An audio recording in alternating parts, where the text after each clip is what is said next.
En la ocasión anterior veíamos algunos elementos en torno a la autoridad. El Plan y Programas de Estudios de Educación Básica 2022 nos implica una serie de retos, no solo para las y los maestros, las y los estudiantes, sino también para ustedes como figuras que juegan un papel medular en los procesos de supervisión, dirección, acompañamiento. En ese sentido, también la apuesta es a mirar nuestra autoridad, repensar nuestra autoridad desde otro lugar. No podemos pedirle a las y los maestros que nos acompañen en la construcción de otra forma de enseñar y aprender si ustedes no los acompañan también y les permiten moverse, mirarse y construir sus procesos educativos desde otro lugar.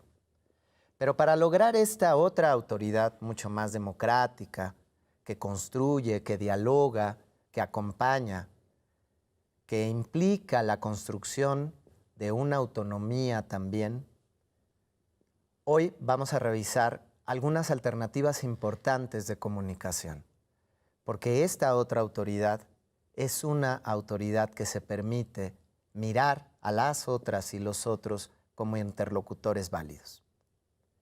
En ese sentido, tenemos que reconocer que la comunicación es un elemento importantísimo en todo el proceso educativo y tenemos que desituar la idea de que la educación solo acontece dentro de las aulas. Es también en los otros espacios que implican no solo a la escuela, sino a la comunidad, a las madres, a los padres de familia, a la relación con las autoridades, la que va a tener un papel medular en la construcción de otra educación. Son estos otros espacios y estas otras relaciones las que van a permitir que juntas y juntos caminemos en el sendero de una verdadera transformación de la educación y que además es la que nos va a permitir construir ciudadanos y ciudadanas con responsabilidad social y nos va a permitir regenerar el tejido social. Hoy vamos a hablar de la comunicación como una alternativa asertiva para construir relaciones educativas autónomas. Pero entonces, ¿qué es la comunicación? Pues bueno, regularmente cuando pensamos o hablamos de comunicación, vienen a nuestra mente varias imágenes. Vamos a intentar ir hacia el lugar principal o primigenio del proceso de comunicación. ¿Qué implica la comunicación? Pues es muy simple. Implica que hay una, dos, tres, cuatro más personas que de una o de otra manera generan un proceso en el cual hay quien emite un mensaje y hay quien recibe el mensaje, pero no es tan simple como parece. Porque si fuera así de sencillo, pues entonces todos podríamos tener o tendríamos realmente comunicaciones asertivas en todas nuestras relaciones. Pero ¿qué implica este proceso? Bueno, lo que implica es que hay una persona que emite un mensaje, pero este mensaje viene acompañado no solo de las palabras que son dichas con él, sino en realidad está junto al mensaje una serie de emociones, expectativas, intenciones, deseos, que a veces no están dichos en las palabras, pero que lo acompañan. Quien recibe el mensaje decodifica eso que no solo está dicho en las palabras, sino que también aparece en los otros lenguajes. Al decodificar ese mensaje, lo interpreta, y lo interpreta ¿qué? Pues a partir también de su historia de vida, de sus expectativas, de las emociones que está sintiendo en ese momento, y posteriormente emite el mensaje que va a dar respuesta al primer mensaje dicho. Y es a partir de esta lógica que podemos ver precisamente en una serie de diagramas como muy simples y básicos, donde se fundamenta y nace lo que llamamos el proceso de comunicación. Pero entender la comunicación a profundidad no solo implica descifrar las palabras que son dichas, sino también reconocer las emociones, las historias, los deseos que están siempre detrás de cada una de las cosas que decimos. En ese sentido, ¿cuál es el papel entonces que juega la comunicación en la construcción de una nueva autoridad? Pues es muy simple. Hemos aprendido muchas veces a pensar en la figura de la autoridad como aquella que siempre manda, que siempre dirige, que da la indicación, es decir, como si en un proceso de construcción de la relación con los otros, la autoridad fuera la única voz válida. Entonces, de suyo, la autoridad autoritaria irrumpe la comunicación, porque no permite el proceso de interacción y de reconocimiento de interlocutores válidos con las y con los otros.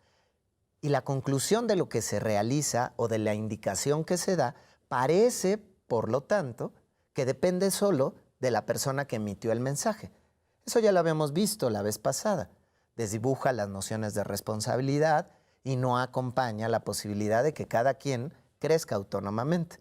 Es ahí donde entonces la comunicación asertiva posibilita en la relación establecida entre las profesoras, los profesores, con sus estudiantes, pero también con ustedes como autoridades, se generen otras formas y entonces pasamos a la noción de la educación como algo que solo es heredado de una voz a otra y en la cual solo las y los estudiantes o las y los docentes tienen que escuchar y reproducir a un proceso en el cual el proceso de enseñanza-aprendizaje, se convierte en una relación en la que todos y todas participamos. Y entonces vamos a ver aquí, ¿qué es lo que pasa con la noción de la autoridad autoritaria? Que tiene varias dinámicas y varias categorías, conceptos, acciones que irrumpen a la comunicación. ¿Y cuáles son los más comunes? Vamos a revisarlos. Primero que nada, las acciones que lleva a cabo la autoridad.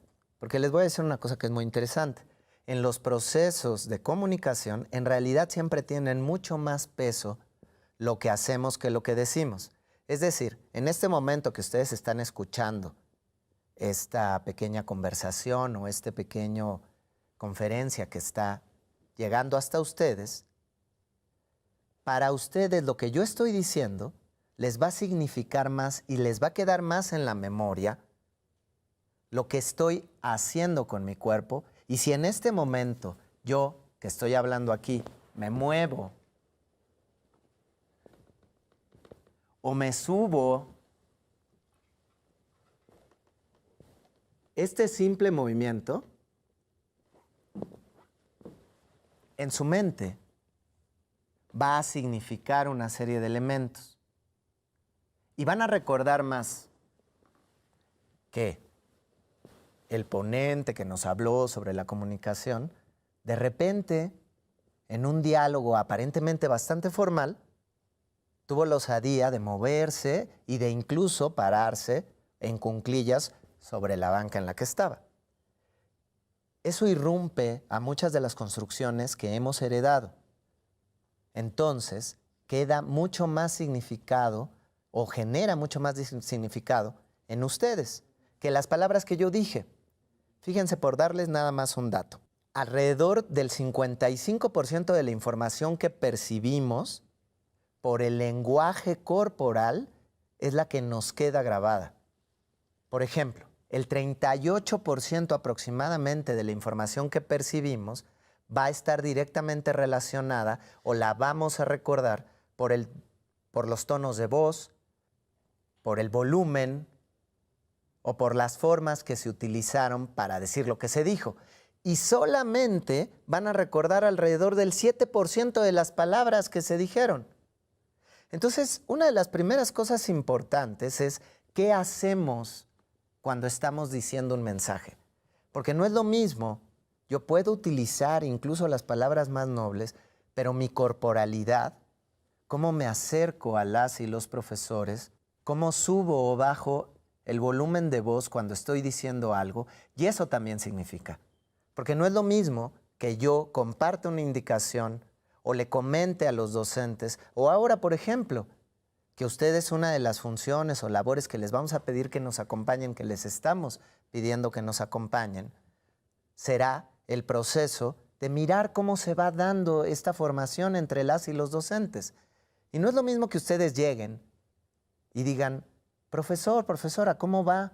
¿Cómo le ha ido con las reflexiones desde este lugar o sentados? A que ustedes se acerquen, suban el volumen de voz y le digan, ¿Ya hicieron el ejercicio que venía en la guía?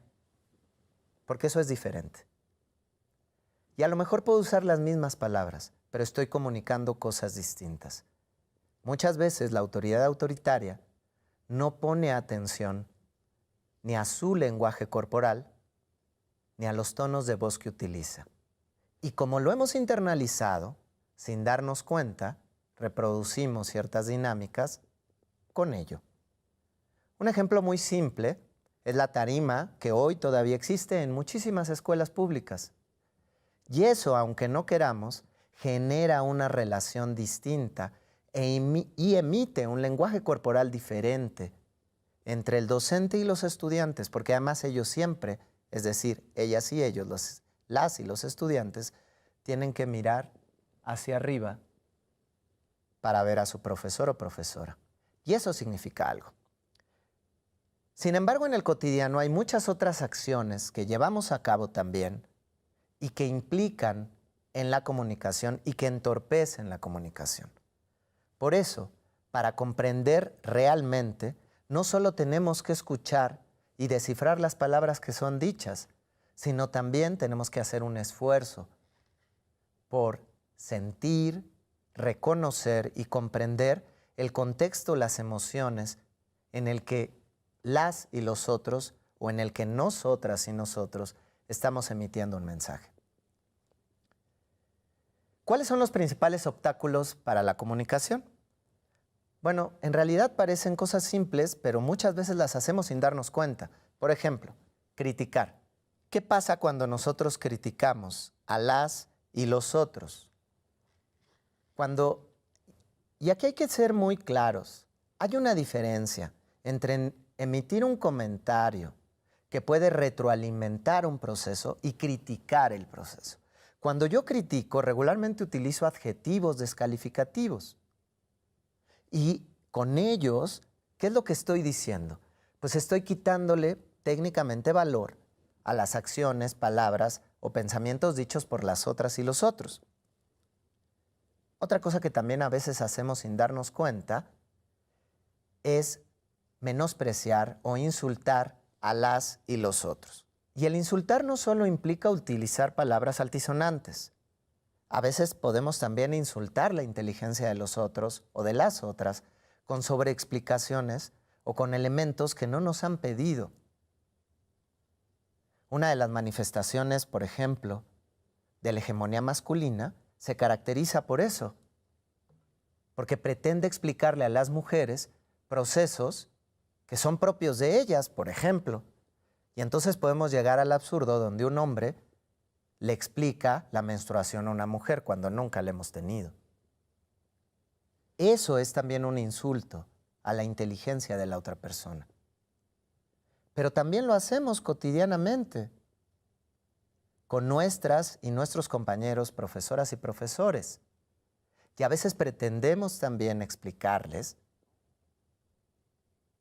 ciertos aspectos o cosas que ellas y ellos ya conocen porque pueden llevar muchos años de experiencia. Pero claro, como somos la autoridad, se lo volvemos a explicar. ¿Qué otra cosa hacemos? Es muy común también que diagnostiquemos. Es decir, a veces se nos puede acercarse a nosotros un profesor o profesora, como también pasa a veces que los profesores o profesoras, puede haber estudiantes que se les acerquen para plantearles algo que están sintiendo. A lo mejor es una inseguridad, una preocupación por cómo llegan ahora los chicos, o la cantidad de estudiantes, o simplemente los cambios que va a implicar ahora, las modificaciones por la implementación de este plan. Y nosotras y nosotros, en vez de escuchar y darle un lugar a esa emoción, a veces diagnosticamos. Es decir, tomamos como este papel del sobreespecialista y queremos explicarle al otro o diagnosticar qué es lo que hay detrás de esa emoción. Y entonces emitimos juicios o comentarios del tipo de, bueno, pero no podrá ser a lo mejor que tú estás transfiriendo O que tú en realidad, pues regularmente has tenido problemas con la autoridad. Entonces ahora tu director o tu directora, pues él o ella solo quiere que tú hagas las cosas diferentes porque además es lo que se necesita. Pero a mí me da la impresión de que en realidad tú no estás pudiendo resolver y empezamos a diagnosticarle. ¿Qué implica eso? Pues que no le damos lugar a su emoción ni a su proceso. ¿Y eso qué va a generar a la larga? Pues cuando uno intenta jugarle al detective emocional, lo que está haciendo es desacreditar las emociones y las experiencias de los otros. Otra cosa que también a veces hacemos y no nos damos mucho cuenta es que alabamos para manipular. Es muy común que suceda en distintos ámbitos laborales y educativos. Vamos con el compañero o compañera, ay compañera, compañero, maestra, maestro, usted que es tan bueno, que tiene tanta experiencia. Es que en verdad siempre ha sido un ejemplo para la escuela. Por favor, voy a necesitarle, voy a pedir que usted se haga cargo del proceso. Y entonces, cuando yo estoy dándole una serie de atributos o cuando yo exalto sus atributos para después pedirle algo, la interpretación que acontece con eso es, pues en realidad lo que me está diciendo no lo piensa o no lo siente. Solo me está diciendo eso para que yo haga lo que él o ella quiere que yo haga. Entonces hay que tener mucho cuidado porque son cosas que hemos ido aprendiendo y que no nos damos cuenta que reproducimos. Otra de las cosas más comunes que hacemos es damos una orden. Y aquí vamos a revisar este tema porque sobre todo la idea de la autoridad que hemos internalizado nos genera mucho ruido con esta idea o esta noción. Es que yo soy autoridad y una de mis responsabilidades es ver que las cosas sucedan, entonces yo tengo que dar una orden. Híjole, quién sabe, ¿eh? Porque hay una diferencia entre que yo le informe a mi compañero o mi compañera, entre que yo le informe al estudiante o al maestro o a la maestra de un elemento que se tiene que hacer, porque en efecto tenemos que tener claros que pertenecemos a una estructura y que estamos dentro de un orden sistémico. Y dentro de eso tenemos responsabilidades. Nadie está diciendo que se deba desdibujar la responsabilidad que cada uno tiene. Pero hay una diferencia entre que yo te comparta o te diga lo que tenemos que hacer y que al final es parte de nuestra responsabilidad, a que yo te dé la orden. Porque cuando yo te doy la orden y cuando yo te lo presento como si fuera yo quien está dando la indicación, incluso estoy irrumpiendo las posibilidades de que tú te hagas cargo de tu proceso. Porque ¿qué aprendes? ¿Qué aprende el otro o la otra? Pues en realidad lo que aprende es hacerle caso a su jefe o jefa inmediata antes que reconocer y hacerse cargo de las responsabilidades que le tocan. Entonces el dar órdenes no solo acompaña una dinámica de sumisión, no solamente contribuye a reproducir una idea de que entonces tengo que aprender a hacer lo que me pide mi jefe o mi jefa y no a hacer lo que corresponde y beneficia porque es mi responsabilidad, sino además pues genera una sensación de cierto enojo. ¿Por qué? Porque a lo mejor con alguno la orden la di más fuerte porque no revisé mi lenguaje corporal ni mi lenguaje vocal, pero con otro compañero o compañera con quien tengo una relación más cercana, esa misma orden la di más tranquilo o porque simplemente estaba en un día diferente y yo me sentía peor que en otro. Y entonces además también generó esta sensación de que hay preferencia sobre uno u otro. Y eso mismo sucede cuando recurrimos, sin darnos cuenta también, a poner de ejemplo a otras o a otros compañeros. Es que ve la maestra X, es que ve el profesor tal, mira lo que hizo. Y entonces a lo mejor mi intención es buena, a lo mejor yo quería que compartiera la experiencia, pero la manera como lo dije y desde la comparación, lo único que genero es la sensación de que entonces hay un preferido o una preferida. O bien, de que entonces lo que yo tengo que hacer como maestra o maestro no es generar, no es proponer, no es innovar, sino hacer lo que hizo la otra profesora o profesor y le aplaudieron. Y entonces irrumpo la autonomía, irrumpo la creatividad, irrumpo el proceso incluso de colectividad y trabajo en equipo. ¿Cuál es otro de los elementos que llegamos a hacer sin darnos cuenta? A veces generamos muchas preguntas innecesarias. Es decir, podemos tener un profesor o profesora que nos comparte o que no pudo ir ese día y en vez de simplemente aceptar ese proceso, empezamos a preguntar, ¿pero por qué? ¿Y qué pasó? ¿Pero y cómo está? Y muchas veces el problema no es que preguntamos, porque si yo construyo una relación que es válido con alguno de mis colegas, me puede interesar legítimamente esa persona, pero me interesa en la relación humana que establecí con él o con ella. Pero si yo desde la autoridad, como la figura que ostento, empiezo a preguntar en demasía, empiezo a hacer demasiadas preguntas sobre los procesos que está viviendo el otro o la otra, entonces resulta incómodo. Porque no debo de olvidar que al final el ser un supervisor, una supervisora, un jefe de enseñanza, una jefa de enseñanza, un asesor o asesora técnico-pedagógico, un jefe o jefa de sector, me pone en un lugar de autoridad. Y entonces, ¿para qué pregunto? ¿En qué medida realmente mi pregunta responde a un interés? ¿Y en qué medida mi exceso de preguntas es una forma más de hacerle saber que la autoridad soy yo? A veces sin darnos cuenta también amenazamos. No es lo mismo que yo le informe a un compañero o compañera que hay una serie de reglas o normas que existen a las que todas y todos estamos supeditados y le hable de las consecuencias que puede implicar el no cumplir con esas normas, a que de una u otra forma, incluso hasta en broma, porque lo hacemos así, le amenace. Híjole, maestro, si usted sigue sin hacer las adecuaciones para lo relativo al nuevo plan, pues quién sabe qué vaya a pasar, ¿eh? Porque ahorita estamos apenas probando, pero una vez que ya lo implementemos, si usted no ha cambiado su forma, híjole, maestro, pues yo no sé qué vaya a pasar, ¿eh? Porque, pues bueno, igual a mí, ahorita yo no le puedo decir mucho, pero al rato ya sabe cómo son las cosas. Y de una u otra manera, estoy amenazando al profesor o a la profesora. Entonces hay que tener cuidado, hay una diferencia entre que yo simplemente informe. Sí, mire, maestra, ahorita, en efecto, todavía no estamos llevando a cabo el plan, simplemente estamos probando.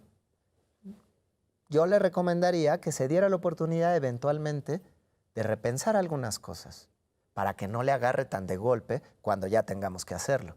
Esa es una diferencia, porque yo le estoy dando información y le puedo incluso hacer una recomendación a que de una o de otra manera yo le amenace. Otra cosa que también a veces hacemos sin darnos cuenta es que buscamos tranquilizar a la otra o el otro. Seguro a ustedes les ha pasado o les ha tocado vivir muchas experiencias de profesoras o profesores que han tenido muchos conflictos y les agradecemos el acompañamiento que les han dado. Pero ¿qué tanto a veces les damos lugar a las emociones que viven nuestras y nuestros profesores? Cuando a lo mejor un grupo se les desborda o cuando las y los padres de familia les amenazan, porque hay casos así y hay que decirlo. Desgraciadamente, los niveles de violencia y la normalización de esta que se ha llevado a cabo o que se ha dado en la sociedad ha alcanzado a la escuela y ha alcanzado a nuestras y nuestros maestros. ¿Y qué pasa cuando ellas y ellos llegan y nos comparten el enojo, la tristeza? Y a veces, desde un lugar muy legítimo, lo primero que hacemos, porque a nosotras y a nosotros también nos da miedo a veces, es, no, cálmese maestra, cálmese maestro, tranquilícese, mire, respire, ya está aquí. Y a veces lo único que necesita la otra persona es el reconocimiento de la emoción que está sintiendo. No que le tranquilicen, porque tiene derecho a estar enojada o enojado, porque tiene derecho a tener miedo, a estar triste, a estar preocupada o preocupado. ¿Y qué tanto a veces le damos lugar a esa emoción? Y muchas veces no lo hacemos. y buscamos tranquilizar, porque de esa manera también nosotros nos quitamos el problema. Pero ahí es donde entra justo también la responsabilidad que tenemos como autoridad de permitirnos. Y eso no quiere decir que vamos a volver nuestro espacio y nuestro acercamiento con las y los profesores un lugar terapéutico. Nadie está diciendo eso. Pero sí que podemos volver a recuperar esa humanidad. Otra cosa que a veces también hacemos y no nos damos cuenta es que desviamos. Y entonces puede llegar, y nos pasa como profesores, profesoras, pero también como autoridades. Puede llegar un compañero, una compañera, puede llegar un estudiante. Es mucho más común que lo hagamos también en una relación intergeneracional, cuando nuestra o nuestro compañero es mucho más joven. A platicarnos, a decirnos, uy, no, es que estuvo bien difícil porque, uy, no. Y entonces, en vez a veces de darle un lugar a eso que está sintiendo o que nos comparte, tendemos, sin darnos cuenta, a hacer comentarios del tipo de, uy, no, imagínate, y eso que a ti ya te tocó con la tecnología. Cuando yo daba clases, eran muchísimos más estudiantes y era mucho más complicado. No, además, nada más tienes 3 grupos, ¿de qué te quejas? Yo he llegado a tener 45 grupos, tú sabes lo que es eso. Y entonces desviamos la atención de lo que el otro o la otra está viviendo o sintiendo y lo que le estamos diciendo en realidad es tu experiencia, no es importante. También tendemos muchas veces a dar consejos que no nos solicitan. ¿Qué pasa con todos estos elementos que sin darnos cuenta reproducimos cotidianamente? Pues lo que pasa es que empezamos a irrumpir la comunicación con las y los otros. Y entonces lo que nosotras y nosotros les proponemos es que avancemos hacia la construcción de una escucha activa. ¿Y qué implica la escucha activa? Bueno, la escucha activa es el intento que se hace por escuchar, replantear el sentimiento y contenido de lo que nos dice la otra o las otras personas. ¿Y eso qué implica? Bueno, implica que yo trate realmente de comprender no solo las palabras que la otra persona me está diciendo, sino desde dónde lo está diciendo y cuáles pueden ser o cuáles son las emociones que acompañan eso que se está diciendo. Y entonces hay una serie de pasos que podemos llevar a cabo para lograr esta escucha activa. ¿Qué requiere la escucha activa? Bueno, primero que nada, que realmente hagamos un esfuerzo por captar la idea central. Muchas veces decimos muchas palabras porque tendemos a rodear, porque lo central de lo que queremos comunicar a veces nos da miedo o nos da inseguridad decirlo. Entonces, es muy importante que nosotras y nosotros como autoridad intentemos, primero que nada, captar cuál es la idea central de lo que está tratando de decirme la otra persona.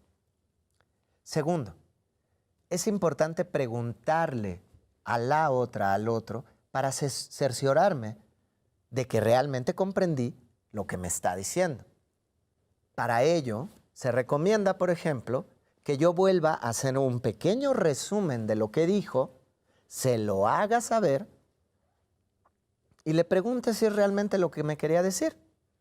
¿Qué hago entonces? Yo replanteo la idea o las ideas centrales que capté de lo que la otra persona me está diciendo, lo replanteo, es decir, lo digo ahora con mis palabras y se lo comparto para saber si logra entender lo que me quería comunicar. ¿Qué implica la escucha activa? Pues implica que yo le doy un lugar a las palabras, pero también a las emociones y a las sensaciones que la otra persona me está comunicando. Vamos a ver algunas de las principales herramientas para la escucha activa. 1. Estimula. Comunica a tu interlocutor o interlocutora que tienes interés en lo que te está diciendo. Puedes empezar con frases como, oye, quisiera oír más sobre tal o cual tema. Las aclaraciones te sirven para ir clarificando e ir captando la idea central. A ver, que llegó el papá corriendo y que tú no supiste qué hacer, ¿te refieres a que literalmente entró corriendo por la escuela y nadie lo detuvo? ¿O simplemente venía un poquito más rápido de lo normal? Y cuando dices que intentabas esconderte, Lo que estás tratando también de decirme es que te dio mucho miedo. Es decir, ¿observaste algo en su corporalidad que te hizo pensar o sentir que podría violentarte? Cuando tú aclaras, también le permites a la otra persona que vaya dibujando lo que sucedió con mucha más claridad para él y para ella también. Entonces replanteas la idea, que esa es otra de nuestras herramientas. Replantea lo que te acaba de decir. Otra herramienta que nos puede servir mucho para la comunicación asertiva es el reflejar. Intenta de una o de otra manera mostrarle que tú sientes o que comprendes cómo se siente. A veces las personas no estamos acostumbrados a ponerle nombre a nuestra emoción. Entonces esta herramienta nos ayuda y les ayuda a las otras y a los otros para ponerle un nombre a lo que están sintiendo. Me da la impresión de que eso que viviste te dio mucho miedo. Cuando tú te permites ponerle un nombre a esa emoción, pero además lo reflejas, es decir, te permites compartir también, que esa es otra herramienta. Comparte alguna experiencia. Me recuerda la vez que justo también reprobé un chico y la mamá llegó enfurecida y empezó a gritarme. Sentí mucho miedo. En vez de, híjole, sí, entiendo perfectamente cómo te sentiste, porque fíjate que yo también he vivido esas cosas, ¿eh? Újole, no, y no es una cosa menor. Yo te entiendo, pero entonces cuando vuelvo al yo constante, pues parece en realidad que no le estoy entendiendo. O que lo que menos me importa es contactar con lo que siente. Y una de nuestras últimas herramientas es validar. Cuando un compañero o compañera se acerca para compartirnos algo, hay que agradecer porque nos está teniendo una confianza. Y es muy importante que valides no solo su experiencia, sino que también agradezcas la confianza que ha depositado sobre ti. Porque ser una autoridad no solo implica una responsabilidad en el sentido de vigilar o acompañar o revisar que las cosas sucedan como la estructura nos pide que suceden, sino también somos un referente. Entonces, esta última herramienta puede venir con frases como aprecio tu confianza y franqueza. Eso que viviste no debió haber sido nada sencillo y te agradezco que lo hayas compartido conmigo. Generar espacios de comunicación asertiva con nuestras y nuestros colegas nos permiten repensar no solo la relación en la educación, sino también nuestra figura como autoridad. No olvidemos que en tanto figuras del proceso educativo, tenemos un papel muy importante también en que la educación se vuelva nuestra principal herramienta para la reconstrucción del tejido social. Somos un ejemplo y somos también semilleras y semilleros entre nuestras y nuestros compañeros profesores. Y la pregunta es, ¿qué queremos sembrar? ¿Y qué tipo de autoridad queremos ser? ¿Una que escucha, que acompaña, que comparte? ¿O una que se niega, que impone y que aísla? Muchas gracias por haberme escuchado nuevamente y esperemos que este proceso de reflexión nos permita a todas y a todos reconocernos como otra autoridad. Para concluir, les voy a pedir una última cosa. Solo dense unos minutos para pensar. ¿Qué podrían hacer diferente? ¿Qué del ejercicio de su autoridad podría hacer a partir de este ciclo escolar distinto? ¿Qué podrían cambiar? Piensen en algo simple y concreto. Y después platíquenos cómo les fue. Escríbanos a nuestro correo y compártanos cómo les está yendo con este nuevo ejercicio de autoridad. Muchas gracias.